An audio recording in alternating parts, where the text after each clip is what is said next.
आज के बौद्धिक सत्र का विषय है विधर्मियों द्वारा हमारे सांस्कृतिक वैदिक मूल्यों के अवमूल्यन का कुचक्र और इसमें व्यक्ति निर्माण में संघ की भूमिका। आप लोग सहज ही अपने आसपास वर्तमान परिदृश्य में और थोड़े से पीछे नज़र डालेंगे तो आप लोगों को समझ में आएगा कि किस तरीके से विधर्मियों द्वारा, अन्य जातियों के द्वारा, वामपंथियों द्वारा, हमारे कथित बुद्धिजीवियों द्वारा हमारे धार्मिक कृत्यों को, धार्मिक अनुष्ठानों को, हमारे रीति रिवाज, हमारे परंपराओं को किस तरीके से मिटाने का प्रयास किया गया है। आप थोड़ा सा सोचेंगे तो आप पाएंगे कि दिवाली में उनको हमारे पटाखों से तकलीफ़ है, होली में हमारे रंग से तकलीफ़ है, होली में हमारे पानी के अपव्यय से तकलीफ़ है, गणपति में उन्हें दिन के शोर से तकलीफ़ है, नवरात्रि में उन्हें रात्रि के शोर से तकलीफ़ है, शिवरात्रि में उन्हें दूध के जो है शिवलिंग पे चढ़ाने से उनको तकलीफ़ है, नाग पंचमी में नाग को दूध देने से भी उनको तकलीफ़ है।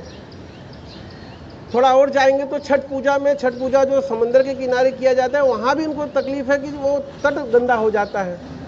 और थोड़ा दूर जाएंगे तो हमारा जलीकट्टू का एक 2000 साल पुराना हमारा वहाँ पे उपक्रम चलता है, बैलों के प्रति जो है एक समर्पण भाव दिखाया जाता है, उससे भी उनको तकलीफ़ है कि हम जानवरों के प्रति जो है दुर्भावना कर रहे हैं, जबकि वो जानवरों को काट के खा रहे हैं, वो गलत नहीं है, लेकिन हम जानवरों के साथ खेल रहे हैं, उसमें उनको तकलीफ है। तो यह एक स्थिति है। इस स्थिति को समझना बहुत ज़रूरी है, इसके पीछे के मर्म को जानना बड़ा ज़रूरी है। जो प्रयास पिछले 700-800 सालों से हमारे साथ किया जा रहा है, हमारे सारे धार्मिक रीतियों में उनको कुछ न कुछ कुचक्र, कुछ न कुछ जो है कुरीतियाँ, कुछ न कुछ निकाल के अपनी वकालत को उसमें डालना है और उसको कहीं न कहीं जो है अनुपयोगी सिद्ध करके उसको मिटाने का एक प्रयास करना है। और यह प्रयास बहुत लंबे समय से हो रहा है। हमें इस प्रयास के प्रति सजग होना पड़ेगा, खड़ा होना पड़ेगा। मैं आप लोगों के सामने एक बहुत बढ़िया उदाहरण रखना चाहता हूँ, शायद ही आप लोगों में से किसी को पता हो। नेहरू के प्रधानमंत्री के कार्यकाल में 1960 में राजस्थान में एक मृत्यु अधिनियम 1960 पारित हुआ। आप सुनिए, देखिए कैसे जो है प्रयास कितने समय से और कैसे चल रहा है। मृत्यु अधिनियम 1960 क्या कहता है? मृत्यु अधिनियम 1960 कहता है कि मृत्यु के बाद जो हमारे हिंदू संस्कारों में जो 16 प्रमुख संस्कार माने गए हैं, उसमें मृत्यु संस्कार 13वीं का संस्कार सबसे प्रमुख संस्कार माना गया है, जिसके कई सारे लाभ हैं, मैं जो बाद में बताऊंगा। इस लाभ को छोड़ते हुए, इसका बिना आकलन किए 1960 में राजस्थान सरकार ने मृत्यु अधिनियम 1960 पारित कर दिया। अब ये अधिनियम क्या कहता है? ये अधिनियम कहता है कि अगर आपने मृत्यु भोज का आयोजन किया, आप उसमें सहभागी हुए, आपने किसी तरीके से सहयोग किया, आपको 1 साल का सश्रम कारावास भुगतना पड़ेगा। यह कानून आज भी है ना, ऐसा नहीं कि कानून खत्म हो गया है। कानून की आक्रमणता तो देखिए कि कानून कहता है कि अगर आपने किसी तरीके से उसमें कोई सहयोग कर दिया, व्यक्ति को अगर उधार भी दे दिया, अगर आपने उसका निमंत्रण भी बांट दिया, तो भी आपको भी 1 साल की सजा होगी। मतलब कि एक भोज में सैकड़ों लोगों को भी वो चाहे तो जेल में डाल सकते हैं। इस तरीके का कानून 1960 में पारित हुआ और इसके विरोध में आज तक किसी ने कुछ नहीं कहा। कानून आज भी चल रहा है, कोरोना में भी इसका दुरुपयोग हुआ, लेकिन इसे हटाने की बात किसी ने नहीं की। एक आपको मैं बता रहा हूँ कि किस तरीके से लीगैलिटी के जरिए भी इस चीज़ को जो है ख़त्म करने का प्रयास किया गया। अब इस चीज़ के वैज्ञानिक तथ्य को समझिए। WHO से संबंधित एक संस्था है अमेरिकन साइकेट्रिक सोसाइटी, उसने इस बात को लेकर शोध किया कि भाई आखिर क्या चीज़ है और सरकार ने क्या किया, क्यों किया, इसके लाभ हानि को आकलन किया जाए।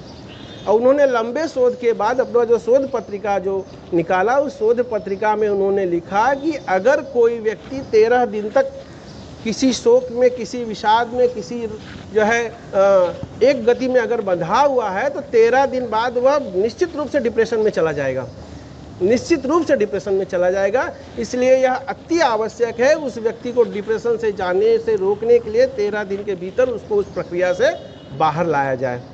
यह शोध की बात है, लेकिन इस शोध को भी हमारी भारत सरकार ने लोगों तक पहुंचने नहीं दिया। इस बात का भी उन्होंने संज्ञान नहीं लिया कि कम से कम इसके जरिए एक लाभ को मान के उस प्रक्रिया को चलने दिया जाए, जिससे हमारे मानव जीवन में कुछ न कुछ जो है एक अच्छी बातें जुड़ेगी।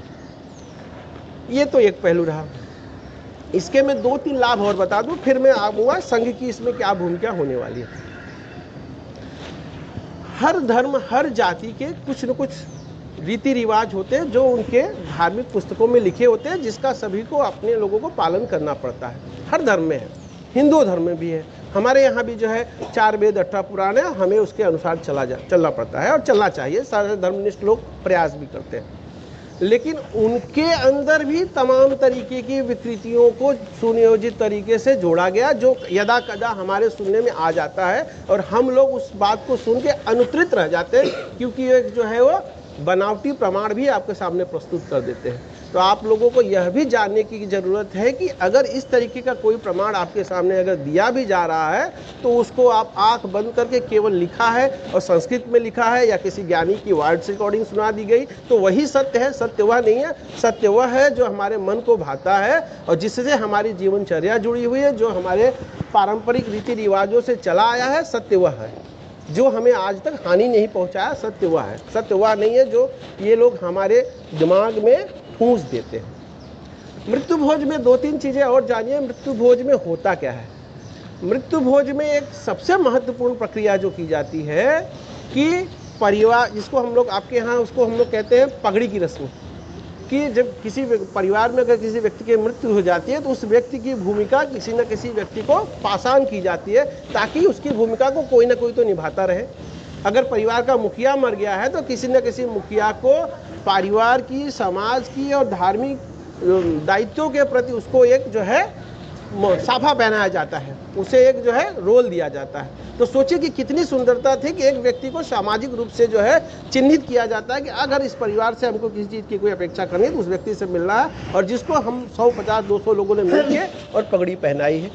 एक चीज, परिवार के लोग, नात रिश्तेदार लोग, आपके हित संगति के लोग मिलकर क्या करते हैं? भोजन करने के लिए आपके यहाँ थोड़े आते हैं। आप 365 दिन थोड़े खिला रहे हो। आपने तो एक दिन खिलाया, और खिलाने के पीछे भी जो व्यक्ति आ रहा है कुछ न कुछ तो समय निकाल के और खर्च करके ही आ रहा है। इसके पीछे का लाभ क्या है? इसके पीछे का लाभ है कि वह जितने व्यक्ति वहाँ पे इकट्ठे हुए हैं, वह लोग उस मृत व्यक्ति के प्रति कृतज्ञता व्यक्त करते हैं कि भाई उस व्यक्ति का आपके जीवन में क्या रोल रहा है। तो सोचिए कितनी सुंदरता जुड़ रही है। और जो व्यक्ति के पास आप मिलने जा रहा हो वह व्यक्ति आप लोगों के प्रति आभार व्यक्त करता है, तो आपके लोगों के बीच में कितने ज़्यादा पॉजिटिव एनर्जी का प्रवाह बढ़ता है मृत्यु भोज में। लेकिन इसका भी आकलन नहीं किया, कानून इन्होंने बना दिया।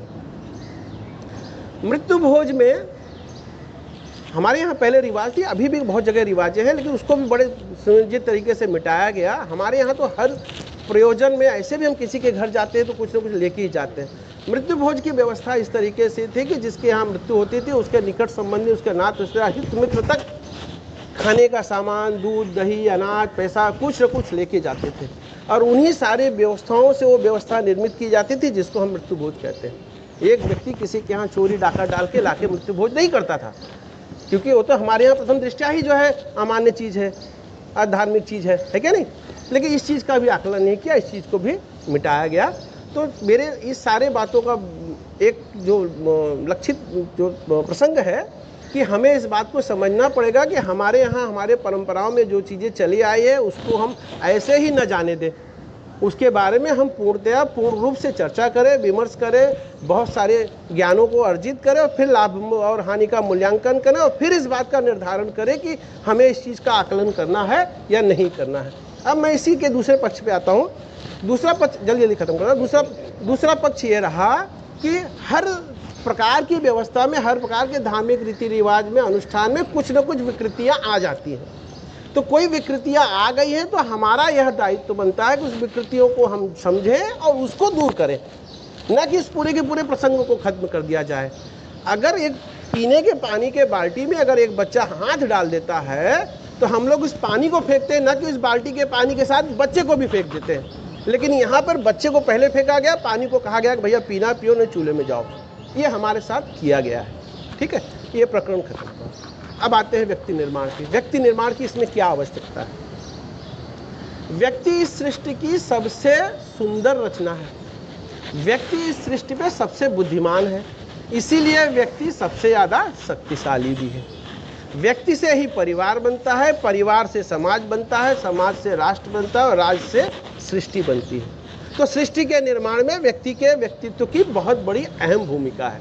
इसलिए हम राष्ट्रीय स्वयंसेवक संघ के समर्पित लोगों का यह दायित्व बनता है कि हम अपने अखंड पुरुषार्थ से, पूरी सजगता से, पूरे नियम, संयम और धर्म की आग में तप कर व्यक्तित्व के निर्माण को बल दें।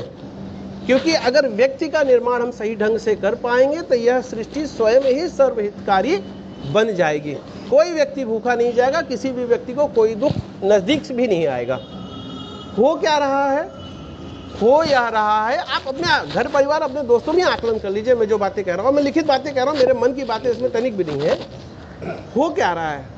हो यह रहा है कि हम दो चीज़ों में बंधे पड़े हैं, मैं और मेरा पैकेज, मैं क्या कमा रहा हूँ, सारी दुनिया यहीं तक है। मैं और मेरा परिवार, और मेरे परिवार में उपभोक्तावाद, भौतिकवाद, भोगवाद, इसके अलावा हमको कोई चीज़ समझ में नहीं आ रही। हमें यह जानने की ज़रूरत है कि यह भोगवाद और यह जो शंभुवाद है, स्वयंभूवाद है, यही हमारे मन में तमाम तरीके के विकृतियाँ पैदा कर रहा है। इसी से हमारे मन में शोषण पैदा होता है, राग पैदा होता है, द्वेष पैदा होता है, हिंसा पैदा होती है। आज जो घर घर में जो आग लगी है, उसका कारण यही रहा कि आप स्वयंभू बन गए हैं। आपने अपने जीवन को भोग में तपा रखा है। आपको ये पता ही नहीं कि भैया भोग, शरीर को भोग नहीं देना है, शरीर को तपाना है। भोग तो प्रकृति में है, हमको प्रकृति के साथ जुड़ना है, प्रकृति के नियमों के साथ जुड़ना है। तो स्वयं राष्ट्रीय स्वयं संघ की यह दायित्व बनता है कि लोगों को बताया जाए कि भोगपूर्ण जीवन की अभिलाषा को छोड़ दीजिए, यह आपके और आपके संबंधित लोगों के जीवन को नर्क बना देगा। ठीक है। आखिर की बात, व्यक्ति निर्माण में हम कर क्या सकते हैं? व्यक्ति निर्माण में हमें, और सारे लोग संघ के हैं, जो भी संघ को समझते हैं और जो भी संघ के भावनाओं को समझते हैं, सारे लोग संघ से जुड़े, कोई आए ना आए अलग बात है। करना क्या है? करना ये रहा कि हमें स्वयं को और अपने लोगों को जागृत करना है, उनको प्रेरित करना है, उनको धर्मनिष्ठ बनाना है, उनको ऊर्जावान बनाना है, उनको सही और गलत के भेद को बताना है, उनके अंदर नैतिकता, अनिकता, दुराचरण, सदाचरण, अच्छे बुरे की समझ को पैदा करना है। निर्णय आप स्वयं न लें, निर्णय के लिए चार पंचों के पास भी जाएं, उनसे पूछें कि भैया मेरा कपड़ा ठीक है या नहीं, मेरे स्वभाव में क्या ऐसी चीज़ है जिस चीज़ को हम बदल सकते हैं। यह स्वभाव हमें लाने की ज़रूरत है, और यह स्वभाव तब आएगा जब आप संघ की दृष्टि से सामूहिकता के विकास को बल देंगे। ठीक है ना। ये सारी बातों के कहने का तात्पर्य ये रहा कि हमें हमारी दृष्टि और हमारे लक्ष्य दोनों को सृष्टि के साथ जोड़ना पड़ेगा, तभी हमारा जीवन और हमारे लोगों का जीवन सुखमय होगा। धन्यवाद।